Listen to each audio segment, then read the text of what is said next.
What's up, guys? I have a hard time with that, but it's like the new thing to say, I guess. Not really sure if that's working out for me, but anyhow, welcome back. Today I've got some really cool product here, a new product from Magpul. Those of us that have been in the industry for a while know that this stuff was talked about going back a couple years now, and we've all been anxiously waiting for it. It is the SL grip module, the ESK safety selector lever, the SL handguards for both the K models and the full-size models of the platform. Now, not everything is compatible with every gun, so I'll go over those nuances as we get into it. But I wanted this video. It's going to be a little lengthy, but I wanted this video to not only be an introduction to the product, but also an installation tutorial. So grab a cup of coffee, sit down with it. Feel free to fast forward to get to the parts that you're interested in, but we'll go ahead and cover everything as we go. Our model today is a D54P. It is serial number 1. It is the very first functioning D54 that we've made. It has been rough around the edges. It's got some really bad welds, a lot of crooked items on it. But over the years, as we've learned, we've gone back and we've made some improvements to it. We've repaired about as much as we can repair on this gun without replacing parts. She shoots like a dream. And anyhow, I think it's only fitting. This gun reminds us of how far we've come as a company. And I think it's only fitting that we put the Magpul product on here because it reflects how far we've come as an industry with as far as parts availability from major brands such as Magpul. So I want to tip my hat to those guys and say thank you. I also want to say thank you because if you look here on the SL grip module, as well as on the K handguard, that is one of our D54N reverse stretches that we were privileged enough to provide Magpul, not only for R&D purposes, but for use in some of their media as well. So again, huge shout out to Magpul and a thanks for that. All of these products, we have them on order. You can pre-order them now on our website. So if you see anything you like that strikes your interest, jump on our website, www.dakotatactical.com, and go ahead and place your pre-order. Like I said, we've got a large order in. It's going to be, we're told about 60, maybe 90 days, give or take, before we're going to see our first shipment. But we've got a large PO in, and we'll have product flowing for those of you that like what you see. All right, we're going to dive right into it. Let's jump right into the handguard. Let's just go in order.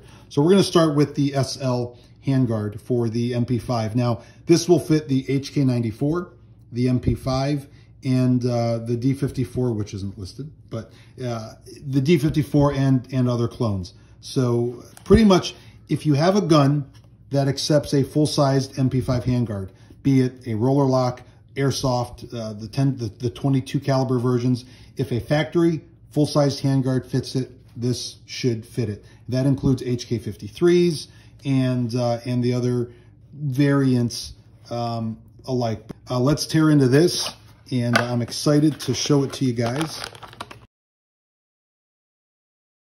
Okay, so this is the SL handguard.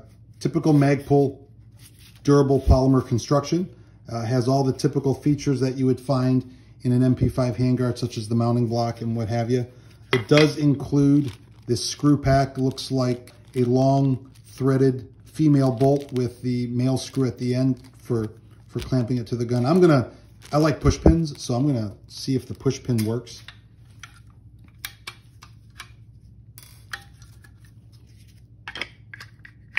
Okay, so that's a bit of a snug fit. Now, one of the things I'm going to comment on this very briefly, one of the criticisms of the tropical wide handguard that's typical with the MP5, because the front mounting hanger can have a little bit of a tolerance on where it gets mounted. It's just nature of welding and manufacturing. They're not perfect, especially when you go from brand to brand. What's going to happen is you'll find some guns you try to put the handguard on and the pin just won't fit. You'll have to really just jam the handguard back to get the pin to fit, and it's super tight. Some people like that because it makes everything rock solid. Other guns, if the hanger is in the correct position or slightly forward, it slips on real easy, the pin goes in real easy, but the back can have a little wobble and play to it. some people don't like that. They prefer the rock solid feel. However, understand that it's a polymer handguard. A little bit of wobble is not abnormal for it. However, when you're dealing with a mounting solution, a mounting platform such as M-LOK, you're going to want a little bit of rigidity, because if you're mounting a laser or any type of aiming device on the handguard, you kind of want it to stay put. So as far as this being tight, initially I'm going to say it's probably not a bad thing. If I really wanted to, I can see it's getting hung up on my welds here a little bit. So I could probably take a file and clean that up some. But either way, I'm not going to worry about it too much. I'm just going to go ahead and pop it down and put it in place. Lines up pretty well with the hole. And I'm going to see if this push pin fits. And it does. Good. So I can use a push pin. And as far as twisting it goes, it feels very solid. So if you have one of the guns where the hanger is slightly forward, I'm going to say, based on how tight this fit here, you're probably not going to run into an issue with wobble. But if you do, you can probably just use this screw set here and pitch it down nice and tight and take care of that. So as far as ergonomics go, I'm really pleased with how that feels. I think Magpul did a really nice job. It's got an integrated hand stop here, which is nice. So if you like to get up on the muzzle of the gun when you're shooting, you don't have any fear of getting your hand up in front of the muzzle there. Or if you have a suppressor, you're not going to be touching a hot suppressor. The bottom here has just the right amount of feel. Looks like we can easily get a flashlight up here, and there's going to be no interference. And it looks like we can easily get a tape switch up here, and it's going to fall in line, or a unity hot button perhaps, and it's going to fall right in line with the finger. So typically when I shoot, I'll shoot like this or like this. So this setup here and the ergonomics that Magpul has put into this, I'm going to say I'm going to give it a solid score. I like it. It's impressive. All right. So again, this is the SL Handguard module for the full-sized MP5 and variants, available on our website for pre-order if you're interested. Although, depending on when you're watching this video, they might actually be in stock. But as of the making of this video, they are on pre-order. There is also the SL Handguard for the MP5K, SP5K, reverse stretch, SP89, or any of those guns that use a standard MP5K handguard. I don't have one of those guns here, but the installation I'm going to assume is going to be the same. But if you have a K gun, as we call them, we have those available as well. All right, the next piece that's pretty exciting for me, well, they kind of go hand in hand. This would be the Magpul ESK. This is their extended Selector Kit, I believe is what that stands for, extended safety kit. It is an extended version of the traditional SEF selector lever. Now, if you're familiar with the terminology, the SEF trigger packs are exactly that. They're marked SE and F, or they are marked S and F, or they could theoretically be marked 1 and 2, depending on what generation gun it is. But the idea is these are meant for SEF packs. They're not meant for the traditional Navy or otherwise known as the ambidextrous packs. You'll easily notice what you have because they do include some documentation to that. But let's see how they did these. Okay, if you look at the back of your main selector, you'll have a little detent. Now, on a German selector lever, it's a fully spring-loaded detent. On German, I should say German, but on HK contract selectors, it is set up very similar to how this Magpul is set up. There's a piece of spring steel with a stamped detent in it. If you have that type of setup on your trigger pack, then you have an SEF pack. And this selector will work in that pack if your housing is made of polymer. If you have a gun like an HK94 or an HK91 or an HK93 or an SP89 and it has the original metal housing on it, it is still an SEF pack. However, this axle is too long and will not work in that pack. You could fashion up some bushings, I would assume, and make it work, but this selector lever kit is made for SEF packs that are in polymer housings. The packs themselves are indifferent. It's just because the polymer housings are thicker. So the axle, the safety selector axle itself is longer to be compatible with those. If you have a metal housing, you would require a shorter one. Whether or not Magpul ever comes out with an axle kit itself for a metal housing, who knows? I mean, they've pretty much got everything done. This just needs to be smaller or shorter. But regardless, we're going to set this aside for now. Oh, and it comes with these other pieces. So you've got two dummy plugs that you can put in there if you only want selectors on one side or the other, the retaining screw for the other side, a left-handed or right side extended lever, and a left-handed or right-handed opposite opposing side short lever. And I'll get into all that when the time comes. I'm going to assume that I know how this is going to play out. First and foremost, the angle of the grip is a little more vertical. I want to say it's 5 or 10 degrees, I think, more vertical than the German grip. And the idea behind that is being a subgun, your grip angle, you're going to have the gun probably closer to your body, and having a more vertical grip angle is going to be a little more conducive to being able to get a better grip on it. It's going to be allow you to keep your wrist straighter.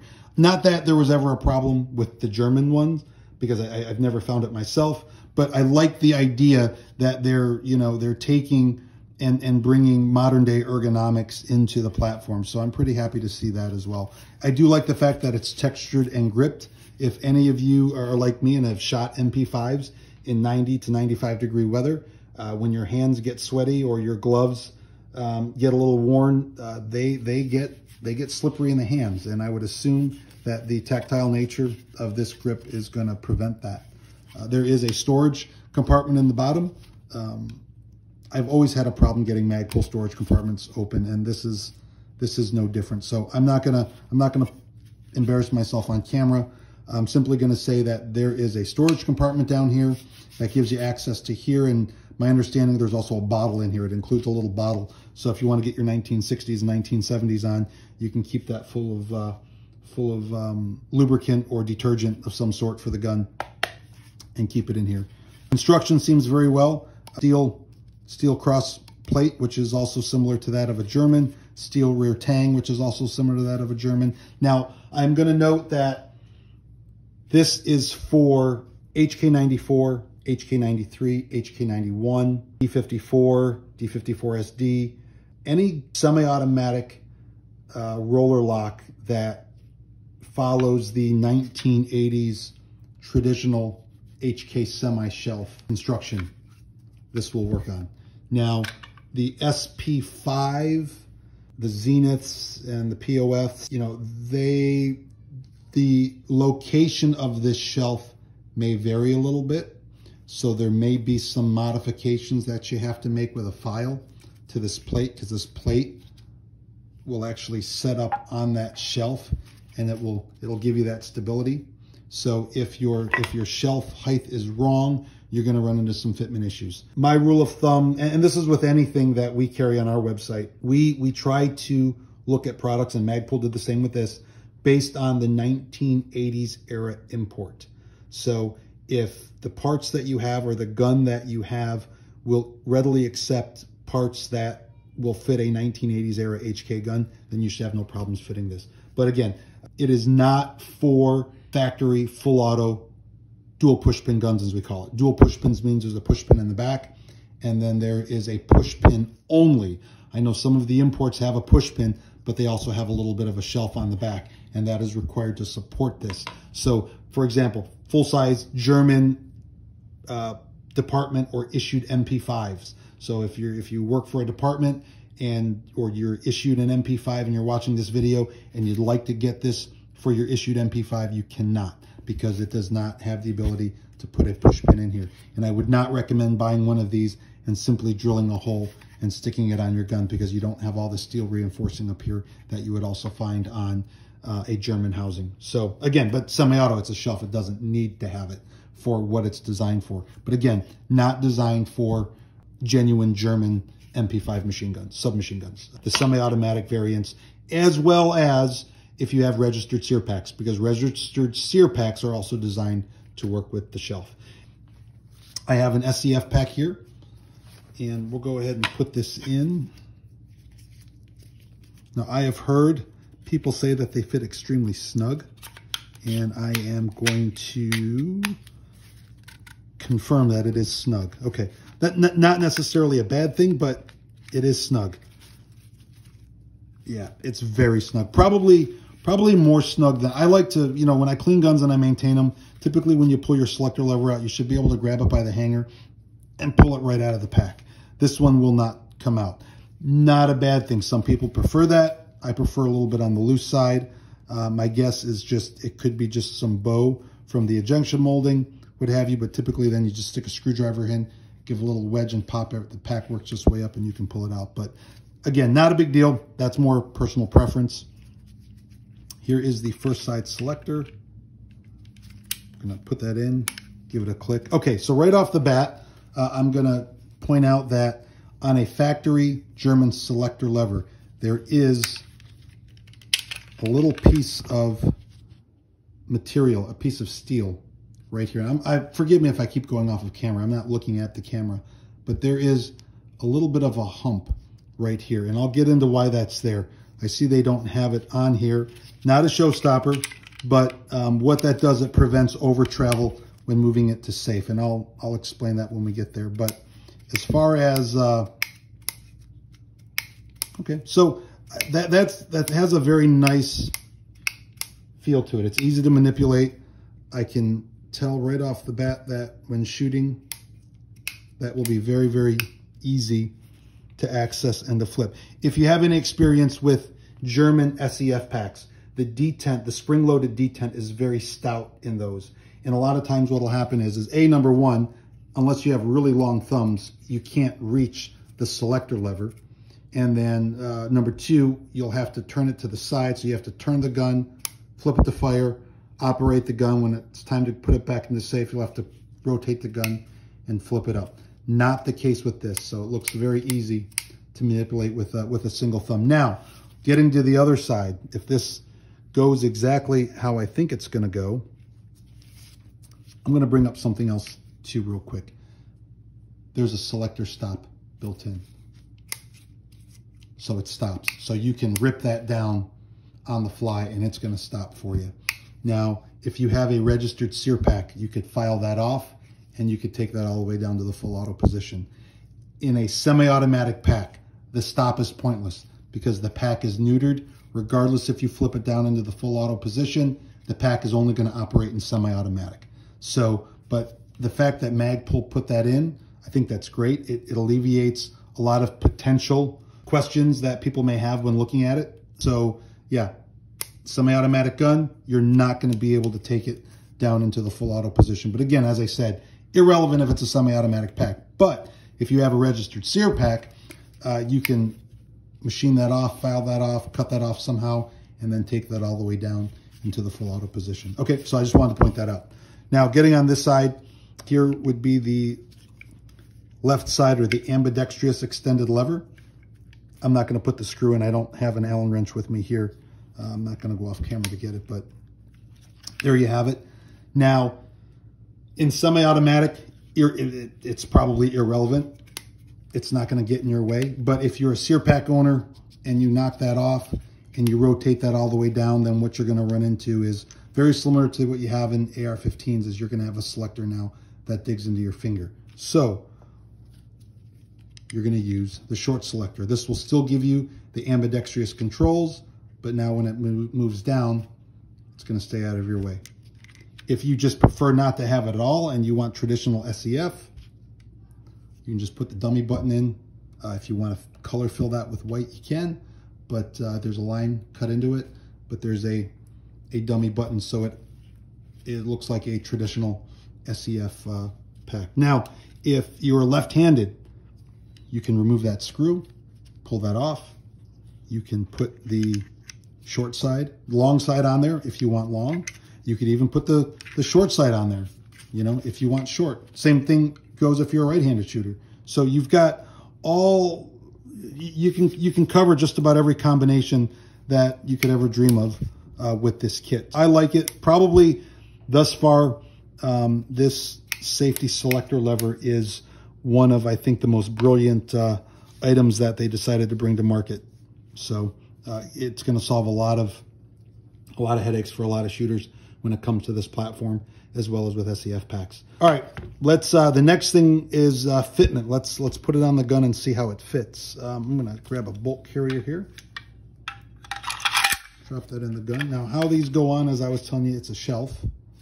So you're just going to clip it onto the gun and tip it up in there. Now, if you notice, when this pack goes up, hope that's in focus, it's going to come right up and mate with the receiver very easily. That is that tells me that the front of the pack and the shelf are correct. If you have a gun where you put one of these things on and you get it up in there and you get it close, but you just got to kind of force it and you let go and maybe it springs back a little bit, that means that your shelf is a little bit too high, and you'll probably have to take a file and you'll have to file down that shelf a little bit. Depending on who built your gun or the brand, you just keep that in mind. So part of proper fitment is to get that up in there. Now, the opposite side to that, if your shelf is too low, you're going to end up with a situation where you put it up on the gun and the whole front of the pack is going to slop around. If you run into that, the only repair to that is to shim it. Either have the shelf removed and replaced, or get some type of material to put in there as a shim on the shelf. But in this case, let's get it on the gun and we'll find out what we end up with here.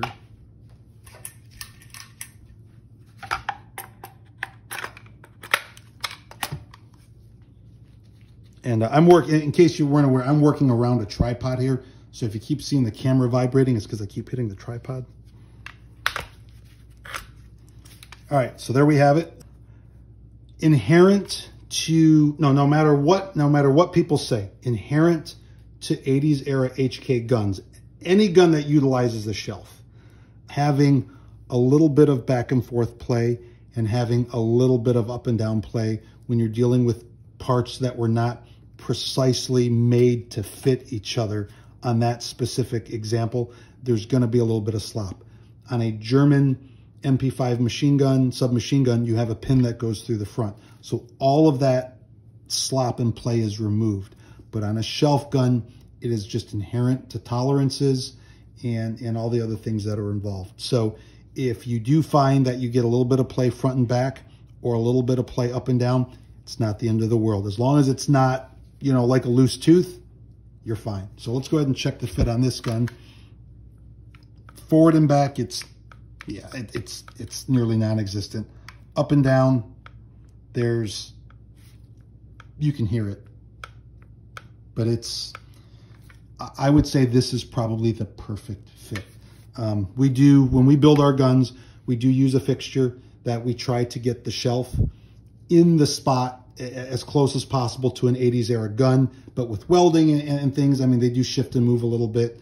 And I know that Magpul spent a great amount of time tweaking that fitment so that it is cross compatible with all the different 80s era guns. So as you can see here, I can't ask for a better fit than that. Very happy with that. So anyhow, there you have it. Let's slide that aside. Get that full gun in view right there. Before I forget, actually I did forget. Earlier in the video, I talked about the little piece of material that was absent on the top of the selector lever.